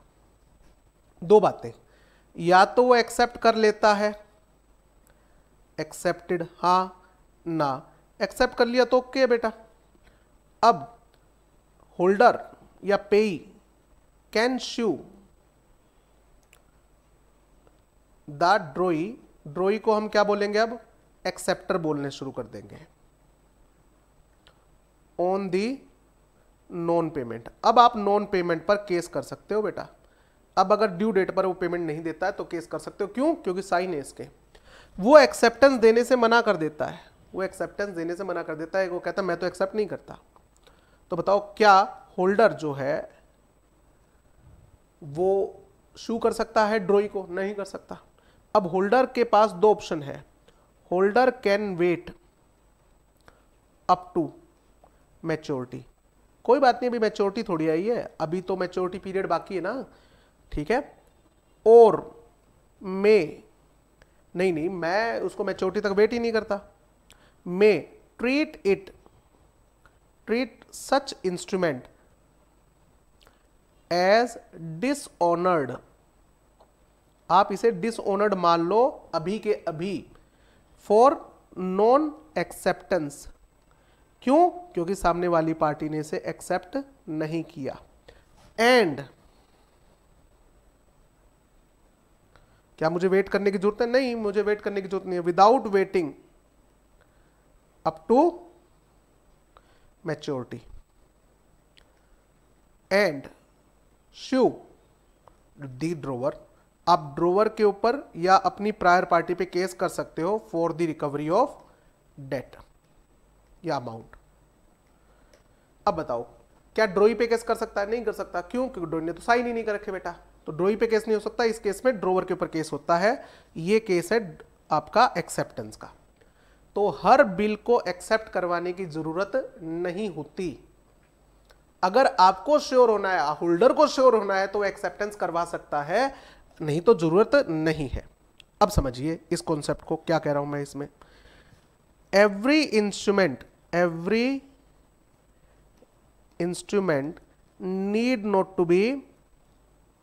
need not to be accepted, ये ध्यान रखना। हर इंस्ट्रूमेंट एक्सेप्ट हो ऐसा जरूरी नहीं है, मतलब एक्सेप्टेंस मैंडेटरी नहीं है। आप करवाना चाहो तो करवा सकते हो, ठीक है। हालांकि इसकी एक्सेप्शन है। अगर किसी इंस्ट्रूमेंट में ये वर्ड यूज किया हुआ है, pay ₹50,000 to mister A 3 months after sight, ये वर्ड अगर लिखा हुआ है 3 months आफ्टर साइट, साइट का मतलब है जब एक्सेप्ट कर ले पार्टी। साइट का नॉर्मल मतलब क्या होता है देखना। तो मान लीजिए इसमें क्या लिखा हुआ है कि ड्रॉई आपको पेमेंट देगा 3 महीने के बाद, जिस दिन वो इस इंस्ट्रूमेंट को देखेगा। तो मान लीजिए आज मैंने ड्रॉई को दिखा दिया कि सर इसकी पेमेंट, कहता हाँ आज मैंने देख लिया 3 महीने बाद पेमेंट लेना। मैं कहा ठीक है सर, मैं 3 महीने बाद पेमेंट लेने आ जाता हूँ। मैं 3 महीने बाद आता हूँ, मैं सर इसकी पेमेंट दे दो। कहते दिखाओ। उसने कहा हाँ आज मैंने देख लिया 3 महीने बाद पेमेंट दूंगा। मैंने कहा पिछले 3 महीने पहले तो आया था मैं। कहता कब आए थे, मुझे तो याद नहीं है। अब यहां पर होल्डर कहता है फिर एक काम करो, आज की डेट डाल के साइन कर दो ना, फिर आज आपने देख लिया ना, कहता हाँ अब साइन कर दो, आज से 3 महीने के बाद अब आपको पेमेंट देनी पड़ेगी। तो जहां पर 3 मंथ 2 मंथ आफ्टर साइट लिखा हुआ है तो इसका मतलब एक्सेप्टेंस इज मैंडेटरी, नहीं तो एक्सेप्टेंस मैंडेटरी नहीं है। एक बात और ध्यान रखना, अगर किसी इंस्ट्रूमेंट पे लिखा हुआ है पे ऑन साइट, तो इसका मतलब एक्सेप्टेंस नहीं है, इसका मतलब डिमांड इंस्ट्रूमेंट होता है, देखते ही पेमेंट करना। ये टाइम इंस्ट्रूमेंट नहीं है। टाइम इंस्ट्रूमेंट कब होगा, जब टाइम मेंशन होगा। देखो यहां पर लिखा हो ना 3 मंथ आफ्टर साइट, तो ये टाइम इंस्ट्रूमेंट है। तो यहां पर एक्सेप्टेंस होगी पे ऑन साइट, इसका मतलब देखते ही पेमेंट करना, इसमें एक्सेप्टेंस थोड़ी होगी, देखते ही पेमेंट करनी पड़ेगी, इसका मतलब डिमांड पर पेबल है, ये ध्यान रखना, ठीक है। उसके बाद एक्सेप्टेंस का एक छोटा सा टॉपिक और भी है, आपके सिलेबस में नहीं है बट मैं थोड़ा सा आपको बता देता हूं। एक्सेप्टेंस 2 तरह की होती है बेटा। एक्सेप्टेंस जो होती है वो 2 तरह की होती है। एक होती है general acceptance, general acceptance,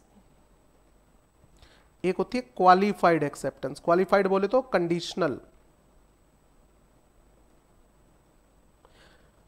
holder ने ड्रॉई के पास बिल भेजा एक्सेप्टेंस के लिए और ड्रॉई ने बिल को एक्सेप्ट कर लिया, तो ये कौन सी एक्सेप्टेंस हुई, जनरल एक्सेप्टेंस। जनरली ऐसा ही होता है। अगर ड्रॉई कुछ कंडीशन लगा रहा है कि भाई एक्सेप्ट तो कर लूंगा बट मेरी कुछ कंडीशन है, यानी कि when drawee imposes condition on acceptance, कि मैं एक्सेप्टेंस तो कर लूंगा बट मेरी कुछ कंडीशन है। फॉर एग्जांपल बिल में लिखा हो 10 लाख रुपए 3 महीने बाद दे दोगे, वो कहता है पेमेंट तो दे दूंगा 10 लाख दे दूंगा बट 3 महीने बाद नहीं, 6 महीने बाद, बट लगा दिया। वो कहता है पेमेंट तो दे दूंगा बट 3 महीने बाद मैं आपको सिर्फ 8 लाख रुपए दे पाऊंगा, बाकी 2 लाख रुपए 2 महीने बाद दे पाऊंगा। तो जहां बट लग गया इसे बोलते हैं क्वालिफाइड एक्सेप्टेंस। तो ध्यान रखना, होल्डर के पास 2 ऑप्शन होंगे, may accept, may agree over qualified acceptance. आप मान लो उसकी बात, कहते ठीक है भाई को मैंने 6 महीने बाद पेमेंट दे दियो, आपको मानना है तो, बट आप बाउंड नहीं हो। और ट्रीट इट एज डिसऑनर्ड, आप इसे डिसऑनर्ड मान सकते हो फॉर नॉन एक्सेप्टेंस, क्योंकि जनरल एक्सेप्टेंस होना चाहिए बेटा। अगर क्वालिफाइड एक्सेप्टेंस लगा रहे हो आप, कंडीशन लगा रहे हो, तो होल्डर बाउंड नहीं है उस कंडीशन को एक्सेप्ट करने के लिए, ठीक है। मैं इसको नॉन एक्सेप्टेंस के लिए नॉन एक्सेप्टेंस मान लूंगा और मैं ड्रोवर के ऊपर केस करके पैसा रिकवर कर लूंगा। ड्रोई पे केस नहीं कर सकते। क्यों नहीं कर सकते, क्योंकि उसने तो एक्सेप्टेंस की ही नहीं। पॉइंट क्लियर हो गया।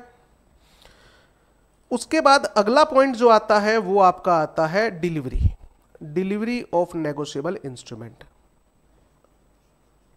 नेगोशिएबल इंस्ट्रूमेंट कब डिलीवर किया जाए, at the time of making. अब देखो मेकिंग वर्ड आया तो किसकी बात कर रहा है, प्रोमिस नोट के लिए या ड्राइंग। अगर ड्राइंग वर्ड आ रहा है तो चेक और बिल के लिए, ठीक है। किसको देना है ये, टू पेई या उसका एजेंट, ठीक है, या at the time of endorsement of order instrument. Endorsement अगर आ रहा है तो वर्ड कौन सा है, ऑर्डर इंस्ट्रूमेंट, क्योंकि बीरियर इंस्ट्रूमेंट में एंडोर्समेंट नहीं होती है, सिर्फ क्या होती है, डिलीवरी होती है। एंडोर्समेंट ऑफ ऑर्डर इंस्ट्रूमेंट किसको करनी है, टू एंडोर्जी। पेमेंट किसको डिलीवरी देनी होती है, टू एंडोर्जी और हिज एजेंट। और delivery of bearer instrument, delivery of bearer instrument. अब देखो इंस्ट्रूमेंट कोई भी हो और कहीं भी हो, आपको डिलीवरी तो करनी पड़ेगी। किसको, टू होल्डर, जिसको आप होल्डर बनाना चाहते हो, पार्टी बनाना चाहते हो, entitled to receive the money, उसको दे दो आप। Delivery of bill before maturity to drawee, किस लिए, फॉर एक्सेप्टेंस। मैच्योरिटी से पहले पेमेंट मांगने तो जा ही नहीं सकते ना बेटा, फिर किस लिए जा रहे हो? एक्सेप्टेंस के लिए भी डिलीवर करना जरूरी है। और delivery of any negotiable instrument on maturity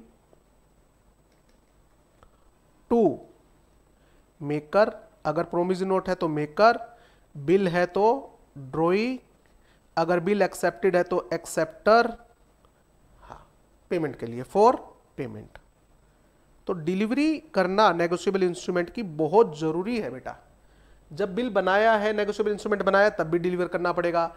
इसको आपको नेगोशिएट करना है तब भी डिलीवरी करनी पड़ेगी, एक्सेप्टेंस करवानी है तब भी डिलीवरी करनी पड़ेगी, और अगर इंस्ट्रूमेंट को डिलीवर करना है पेमेंट के लिए तो भी मस्ट है। तो डिलीवरी क्या होनी चाहिए? डिलीवरी मस्ट है। इन शॉर्ट डिलीवरी क्या है? Delivery is must. डिलीवरी करना मस्ट है। डिलीवरी वॉलंटरी होती है। अगर मान लीजिए मेरा इंस्ट्रूमेंट किसी ने छीन लिया, मेरी कनपट्टी पे किसी ने बंदूक लगाकर मुझसे जबरदस्ती साइन करवा लिया एंडोर्समेंट पे, तो क्या वो डिलीवरी वैलिड है? नहीं। डिलीवरी हमेशा क्या होनी चाहिए? वॉलंटरी। थर्ड पॉइंट मैं बता चुका हूं कि डिलीवरी एक्चुअल भी हो सकती है और कंस्ट्रक्टिव भी हो सकती है। ओके, उसके बाद डिलीवरी किसको देनी है ये भी बात हो चुकी है। डिलीवरी में भी कंडीशनल, ये ध्यान रखना, डिलीवरी क्या हो सकती है? कंडीशनल हो सकती है। डिलीवरी कंडीशनल हो सकती है। मेकिंग ऑफ नेगोशिएबल इंस्ट्रूमेंट या drawing of negotiable instrument can not be conditional. ठीक है, इसके बारे में अगर और डिटेल में जानना है तो आपको मेरे डिटेल लेक्चर देखने पड़ेंगे, या आप मुझसे फोन पे भी कंफर्म कर सकते हो। ठीक है, आगे बढ़ते हैं। जब तक डिलीवरी कंप्लीट ना हो तब तक right of negotiable instrument cannot be transferred। Okay, ये ध्यान रखना। उसके बाद हम आगे बढ़ते हैं। अगला टॉपिक जो है अपना ये, अगर पार्टी पेमेंट ना करे, डिसऑनर हो जाए, तो मैं कितनी पेमेंट रिकवर कर सकता हूं? इन case of dishonour of negotiable instrument, holder can claim कितनी अमाउंट? होल्डर क्लेम कर सकता है, number 1 amount due on negotiable instrument. मान लीजिए एक नेगोशिएबल इंस्ट्रूमेंट $1,00,000 का है, तो $1,00,000 आपसे मैं ले सकता हूं, प्लस में noting and protesting charges, noting and protesting charges, ये आपने अकाउंट में पढ़ा होगा। प्रोटेस्टिंग चार्जेस, जब कोई नेगोशिएबल इंस्ट्रूमेंट डिसऑनर हो जाता है तो कोर्ट में नोटरी पब्लिक से जाके उसकी नोटिंग करवानी पड़ती है, और नोटरी पब्लिक वाला कुछ पैसे लेता है कि जब तक नोटिंग नहीं करवाओगे केस नहीं हो सकता पार्टी पे। तो नोटिंग चार्जेस भी आप रिकवर कर सकते हो, नहीं तो आप पार्टी के ऊपर केस करोगे। तीसरी चीज एक्सचेंज डिफरेंस। अभी मैंने क्या कहा? $1,00,000 पुराने जमाने का केस है। पुराने जमाने के अंदर डॉलर वगैरह भी नेगोशिएबल इंस्ट्रूमेंट से ट्रांसफर हो जाते थे, अब तो फेमा लगता है, इसके ऊपर अलग से है। एक्सचेंज डिफरेंस, जब मुझे पेमेंट मिलनी थी ना बेटा, एक नेगोशिएबल इंस्ट्रूमेंट में लिखा हुआ था मुझे 1 जनवरी को $1,00,000 मिल जाएंगे। मैंने पार्टी से पेमेंट मांगी, उसने मुझे $1,00,000 नहीं दिया। ठीक है, उसने मुझे पेमेंट दी 6 महीने के बाद। जिस दिन मुझे पेमेंट मिलनी थी 1 जनवरी को, उस दिन डॉलर का रेट था 90 रुपीज, और जब मैं पेमेंट एक्चुअली में मुझे रिसीव हुई 30 जून के बाद, तो उस दिन डॉलर का रेट घट के 88 रुपीज हो चुका है बेटा। तो $2 पर डॉलर का नुकसान भी हो गया, ये भी रिकवर करूंगा। एक्सचेंज डिफरेंस, फॉरेन करेंसी का एक्सचेंज डिफरेंस, और एक इंटरेस्ट, ऑब्वियस सी बात है, at the rate 18% per annum. ये 4 अमाउंट आप रिकवर करने का राइट रखते हो। ठीक है ना? ओके, उसके बाद टॉपिक आता है presentation of negotiable instrument. Presentation of negotiable instrument, कि नेगोशिएबल इंस्ट्रूमेंट को कब प्रेजेंट किया जाए, पेमेंट के लिए या एक्सेप्टेंस के लिए। तो सबसे पहले इसको प्रेजेंट करना कहाँ है? टू ड्रॉई, ड्रॉई को किस लिए? For acceptance. ठीक है, और अगर ये ऑलरेडी एक्सेप्टर है तो पेमेंट के लिए, और अगर ये मर गया है तो उसके लीगल हियर को प्रेजेंट किया जाएगा फॉर पेमेंट। ओके, कब प्रेजेंट किया जाए? बिफोर मैच्योरिटी जा सकता हूं क्या पेमेंट के लिए? नहीं sir, after maturity for payment. After maturity for payment. Payment से पहले जब जाओगे तो किस लिए प्रेजेंट किया जाता है? एक्सेप्टेंस के लिए, बट अब यहाँ पर किसकी बात कर रहे हैं, पेमेंट की बात कर रहे हैं। आफ्टर मैच्योरिटी जाना है किस लिए, फॉर पेमेंट। अगर पेमेंट लेनी है तो मैच्योरिटी के बाद जाना पड़ेगा, मैच्योरिटी से पहले पेमेंट मांगने नहीं जा सकते। प्रॉपर प्लेस, प्रॉपर प्लेस, अब ये प्रॉपर प्लेस का मतलब क्या हुआ, अब बेटा मेरा है ना ऑफिस भी है और मेरा घर भी है, ठीक है, तो उस नेगोशिएबल इंस्ट्रूमेंट में एड्रेस अगर ऑफिस का लिख रखा है तो होल्डर को पेमेंट मांगने के लिए क्या मेरे घर पे आना पड़ेगा, नहीं, ये प्रॉपर प्लेस नहीं है। प्रॉपर प्लेस क्या होगा, जो उसमें मेंशन होगा। सर अगर प्रॉपर प्लेस मेंशन ना हो तो सर उसके घर जाओ। सर उसका घर किराए पे, वो घर चेंज करता रहता है, तो बेटा जहां भी ड्रॉई फंस जाए, जहां भी एक्सेप्टर फंस जाए, उसका लीगल अरियर फंस जाए, वहीं पर कपड़े उतार लेना उसके, वहीं पे बेइज्जती कर देना कि लाओ मेरी पेमेंट कर दो, क्योंकि उसका कोई फिक्स ठिकाना तो है नहीं। तो अगर ठिकाना फिक्स है तो उसी पे जाना पड़ेगा बेटा, ये ध्यान रखना, ठीक है ना। तो प्रॉपर प्लेस पर जाना है during business hour, during business hours मतलब 10 से 6 के टाइम में, सुबह 10 से शाम को 6 बजे के बीच में। 8-9 बजे 1-2 बजे अगर आप जाओगे तो प्रॉपर टाइम नहीं है, आप ये माना जाएगा कि आपने बिल प्रॉपर तरीके से पे नहीं किया, तो वो पेमेंट देने के लिए लाइबल भी नहीं है बेटा, ठीक है ना। और आपको रीजनेबल टाइम देना पड़ेगा, रीजनेबल टाइम देना पड़ेगा एक्सेप्टेंस के लिए, 3 दिन रीजनेबल टाइम, ठीक है। एक्सेप्टेंस के लिए भी टाइम, और 3 डेज का टाइम किस लिए देते हैं, पेमेंट के लिए। आपने सुना होगा ना मैच्योरिटी डेट में 3 डेज ऑफ ग्रेस मिलते हैं, कुछ याद है, 3 days of grace.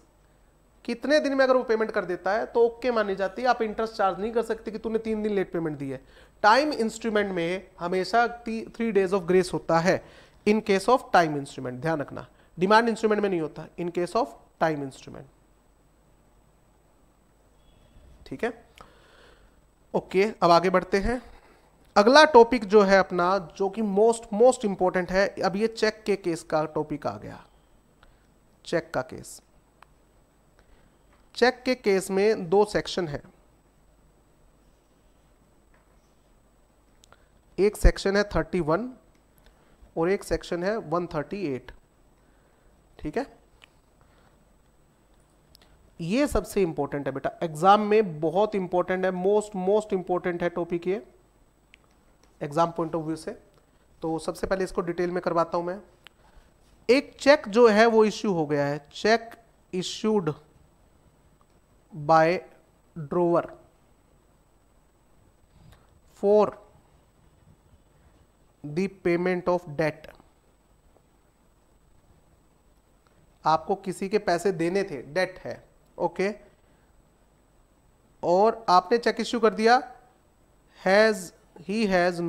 Drawer has no sufficient balance, और ड्रोवर का सफिशिएंट बैलेंस नहीं है, नो सफिशिएंट बैलेंस। चेक आपने काट दिया 10 लाख का, अकाउंट में बैलेंस है ही नहीं 10 लाख रुपए इन बैंक अकाउंट,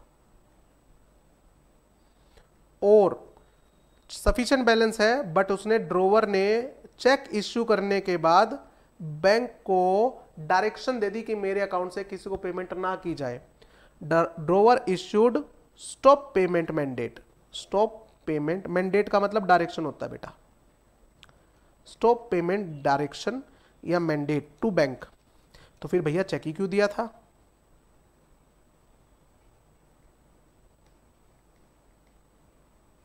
अब इस केस में बैंक जो है, इन दोनों ही केसेस में बैंक क्या करेगा, bank bounces the cheque. Bank आपको चेक बाउंस कर, आपका चेक बाउंस कर देगा, मतलब रिटर्न कर देगा। साथ में आपके पास जब चेक आएगा तो उसके साथ में एक नोटिस भी आएगा कि चेक बाउंस किस वजह से हुआ है, साइन मैच नहीं कर रही है, अकाउंट में बैलेंस नहीं है, स्टॉप पेमेंट मैंडेट है, चेक आपने 3 मंथ के बाद दिया है, चेक के ऊपर कटिंग है, व्हाटएवर द केस, जो भी रीजन है वो रीजन आपको बताया जाएगा। आपने देखा इनसफिशिएंट बैलेंस है या स्टॉप पेमेंट है, तो होल्डर को क्या करना है, होल्डर को विद इन 30 डेज, जिस दिन चेक बाउंस हुआ है वहां से 30 डेज के अंदर क्लेम द पेमेंट। आपको पेमेंट क्लेम करनी पड़ेगी, किससे, फ्रॉम ड्रोवर, कि भैया चेक बाउंस हो गया है, आपके अकाउंट में सफिशिएंट बैलेंस नहीं था, या आपने बैंक को स्टॉप पेमेंट मैंडेट कर रखी थी, मुझे पेमेंट दी जाए। अब ड्रोवर जो है वो बाउंड है, इज बाउंड टू पे amount with in next 15 days, कि भैया मुझे 15 दिन का टाइम दो, मैं आपको 15 दिन में पेमेंट करूंगा। दो बातें, ये पेमेंट कर देता है तो 138 का केस नहीं लगेगा बेटा। अगर ये पेमेंट कर देता है इसका मतलब इसकी इंटेंशन आपके साथ फ्रॉड करने की नहीं थी, वाकई में ही इसके अकाउंट में पैसा नहीं था और उसको पता नहीं था, तो इसका मेन मोटिव आपके साथ फ्रॉड करना नहीं था, क्योंकि आपने पेमेंट मांगी, उस बेचारे ने पेमेंट दे दी। ओके, अगर ये पेमेंट नहीं करता है तो इसका मतलब इसके मन में चोर है, इसने आपको 10 लाख का चेक दिया और उसके अकाउंट में पैसे नहीं थे, और आपके मांगने के बाद भी उसने आपको पैसा नहीं दिया, और आपने उसको अच्छा खासा टाइम दिया, 15 दिन का टाइम दिया है। नाउ अब देखो होल्डर का कैसा भाईचारा है ड्रोवर के साथ। अगर होल्डर को ड्रोवर की मजबूरी समझ में आती है, ड्रोवर कहता है भाई साहब मजबूरी है, मेरे अकाउंट में पैसे नहीं है, थोड़ा टाइम और लगेगा। अगर आपको उसकी मजबूरी समझ में आती है, अगर आपको उसके साथ लंबा बिजनेस चलाना है, तो होल्डर कैन शू, यहां पर कैन लिखा हुआ है, वो चाहे तो उसके ऊपर केस कर सकता है, can shoe such drawer under section 138। आप चाहो तो उसके ऊपर 138 में केस कर सकते हो, आप चाहो तो माफ भी कर सकते हो कि कोई बात नहीं भैया, पेमेंट आप थोड़े दिन बाद कर देना, हाँ वो इंटरेस्ट तो मिलेगा, ये ऑब्वियस सी बात है। Now holder can shoe such drawer under section 138। अब ये 138 एक्चुअली में है क्या? ये है जितने का चेक का अमाउंट है बेटा, चेक अमाउंट उसका डबल अमाउंट तक, 2 टाइम्स तक का फाइन, इतने तक का फाइन लग सकता है, और एंड 2 इयर्स की इंप्रिजनमेंट, 2 साल तक की जेल, क्योंकि क्रिमिनल ऑफेंस में आता है, चेक बाउंस होना क्रिमिनल ऑफेंस में आता है, अरेस्ट वारंट इश्यू हो जाएगा बेटा। तो ये सेक्शन 138 बहुत खतरनाक सेक्शन है, ठीक है, इसलिए स्पेशल बना रखा है। आपको डिसाइड करना है कि मेरे को केस करना है या नहीं करना है विद इन 30 डेज, 30 दिन में डिसाइड करो। अगर 30 दिन पूरे हो गए और आपने केस फाइल नहीं किया तो उसके बाद केस फाइल नहीं हो सकता 138 का। इसका मतलब ये नहीं कि आपका पैसा डूबा, पैसा तो मिलेगा, बट आप उसको अब जेल नहीं भिजवा सकते और डबल अमाउंट का फाइन नहीं लगवा सकते, ये सेक्शन 138 कहता है। 2-3 बातें ध्यान रखने का। क्या ड्रोवर एक्सक्यूज ले सकता है कि मुझे पता ही नहीं था, no knowledge of insufficient balance? अरे भाई तेरे अकाउंट में कितना पैसा है ये तो तुझे ही पता होना चाहिए ना बेटा। कहता मुझे पता नहीं था कि मेरे अकाउंट में इनसफिशिएंट बैलेंस है। क्या कोर्ट में इस चीज का प्ली मिल जाएगा? नहीं मिलेगा, इस चीज का कोई डिफेंस नहीं मिलेगा। नो रीजन टू बिलीव कि चेक बाउंस हो जाएगा, मुझे नहीं पता था कि चेक बाउंस हो जाएगा जी, तो अब पता लग गया ना, पेमेंट दे दे। No reason to believe that cheque can be bounced, हाँ तो कोई बात नहीं बेटा, नहीं पता था तो अब पता लग गया, अब पेमेंट कर दो। ये एक्सक्यूज काम नहीं आएंगे, दोनों ध्यान रखना।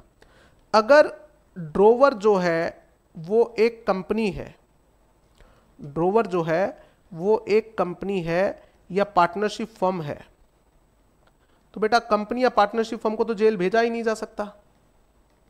तो इस केस में सेक्शन 138 का चार्ज किस पे लगेगा?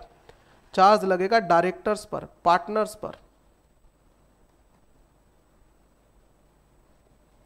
डायरेक्टर्स पे लगेगा, पार्टनर्स पे लगेगा, या वो पर्सन जिसको डायरेक्टर ने ऑथोराइज कर रखा था, या person authorise to sign the cheque, जैसे कंपनी का सीईओ, सीएफओ। तो चेक साइन करते हुए आपको ध्यान रखना चाहिए कि अकाउंट में पैसा है या नहीं है। तो केस इनके ऊपर होगा सेक्शन 138 का, कंपनी के केस में और पार्टनरशिप फर्म के केस में। अब इसका एग्जाम में बहुत इंपॉर्टेंट क्वेश्चन है बेटा,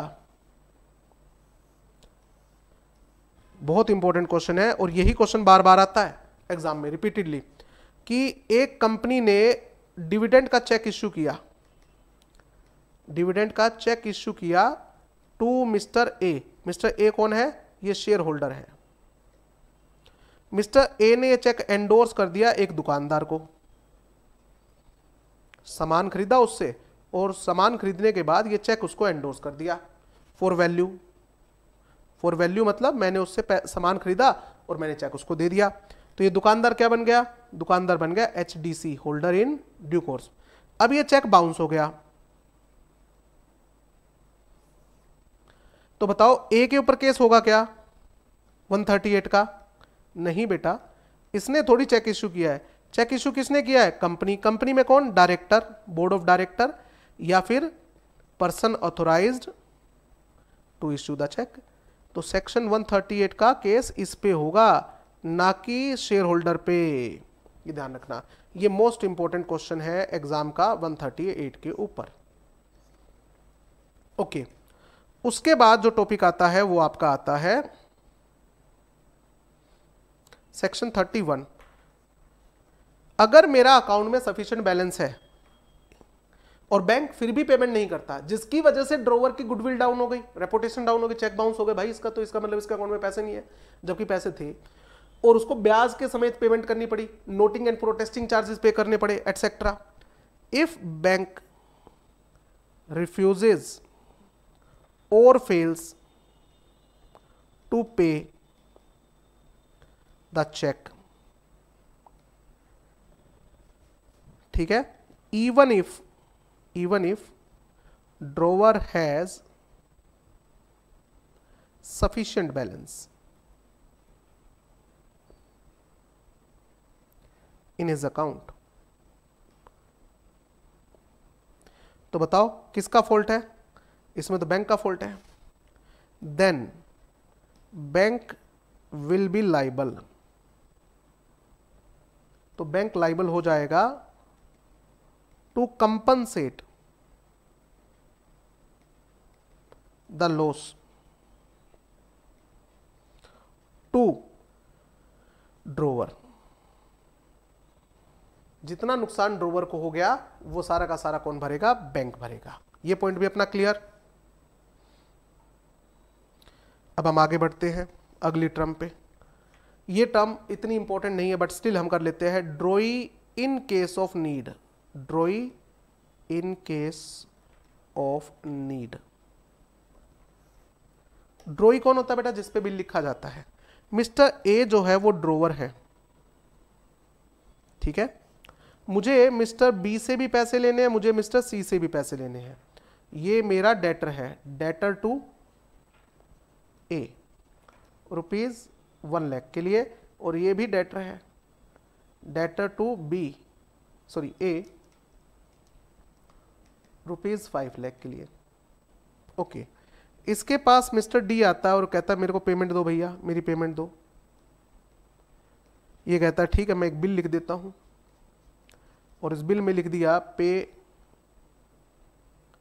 ₹1 lakh to mister D after 1 month. अब बताओ कौन सा इंस्ट्रूमेंट हुआ?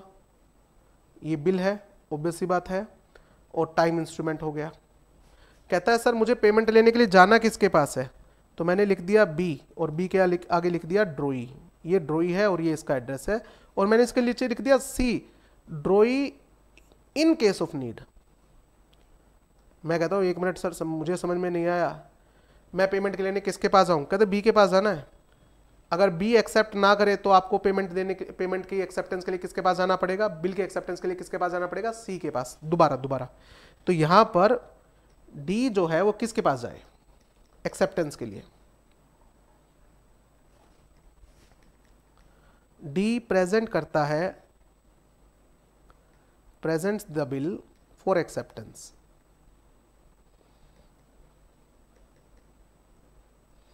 फॉर एक्सेप्टेंस किसके पास? To be. ठीक है, 2 बातें, बी ने एक्सेप्ट कर लिया, यस, एक्सेप्ट नहीं किया, एक्सेप्ट कर लिया, ओके, बात खत्म। सी का कोई रोल नहीं है, पेमेंट अब कौन देगा? बी देगा, क्योंकि उसने साइन कर रखा है। ओके, बी एक्सेप्ट नहीं करता तो आप इसे डिसऑनर्ड मान के मेरे ऊपर केस मत कर देना, डिसऑनर्ड फॉर नॉन एक्सेप्टेंस मान के मेरे ऊपर केस मत कर देना। अच्छा, फिर मैं क्या करूं? आपको कहां जाना है? फिर आपको जाना है सी के पास। कौन? Drawee in case of need, present the bill to C, क्योंकि मुझे सी से भी पैसे लेने हैं, ठीक है ना। तो अब 2 बातें होंगी, सी जो है वो या तो एक्सेप्ट करेगा या नहीं करेगा। सी ने एक्सेप्ट कर लिया, तो अब पेमेंट कौन देगा? पेमेंट सी देगा। ठीक है, अगर सी एक्सेप्ट ना करे तो अब आप इसे डिसऑनर मान लो, क्योंकि दोनों बंदों ने ऑनर करने से मना कर दिया है, फॉर नॉन एक्सेप्टेंस, क्योंकि दोनों ने एक्सेप्ट करने से मना कर दिया है। और अब आप केस कर सकते हो किसके ऊपर? Holder can shoe the drawer. Drawer पे क्यों, ड्रॉई पे क्यों नहीं? बताओ बताओ। क्योंकि ड्रॉई ने तो बिल एक्सेप्ट ही नहीं कर रखा, तो जब एक्सेप्ट ही नहीं है तो उसकी कोई लाइबिलिटी नहीं है, आप उनको केस नहीं कर सकते। ये आपका drawee in case of need आ गया। एक पॉइंट और जो थोड़ा सा बच्चों कंफ्यूज करता है कि सर बिल के केस में कितनी पार्टी होती है? 3 पार्टी, ड्रोवर, ड्रॉई एंड पे। हाँ, पेमेंट कौन देगा? पेमेंट तो ड्रॉई देगा। ओके, तो ड्रॉई की लाइबिलिटी क्या होती है? ड्रॉई की लाइबिलिटी क्या होती है? No liability, no primary liability.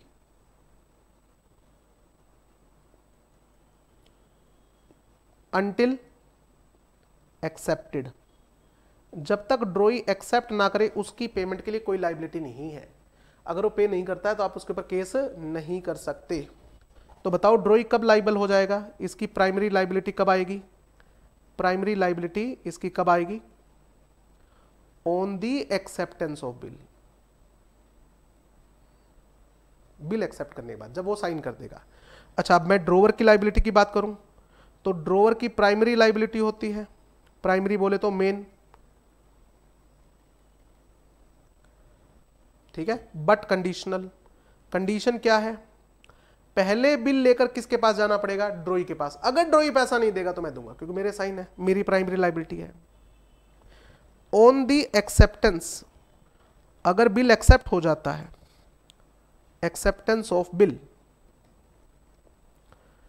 Drawer की लाइबिलिटी क्या आ जाएगी?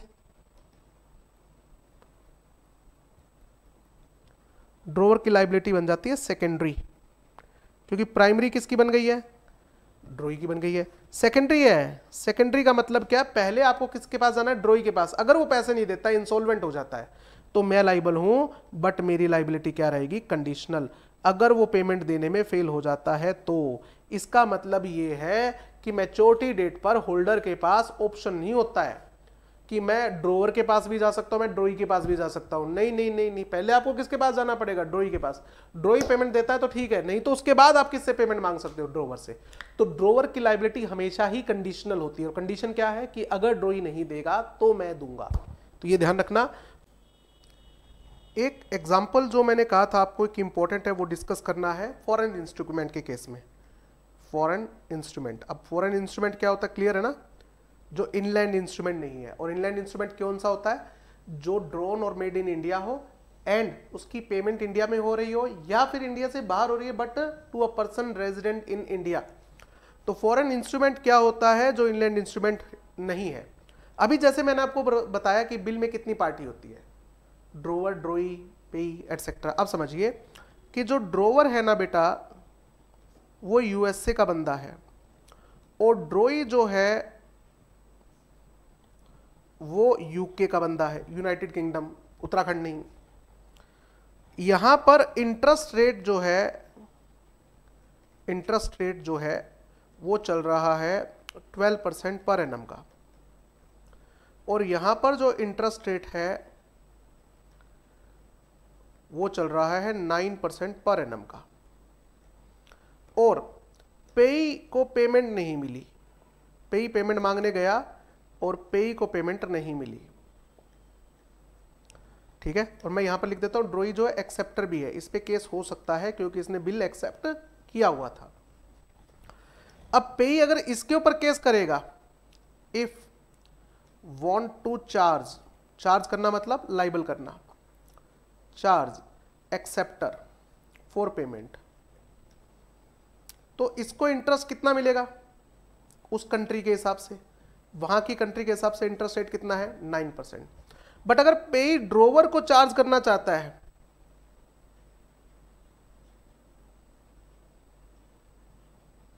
कि मैं पेमेंट ड्रोवर से लूंगा, तो इसको इंटरेस्ट कितना मिलेगा 12% के हिसाब से।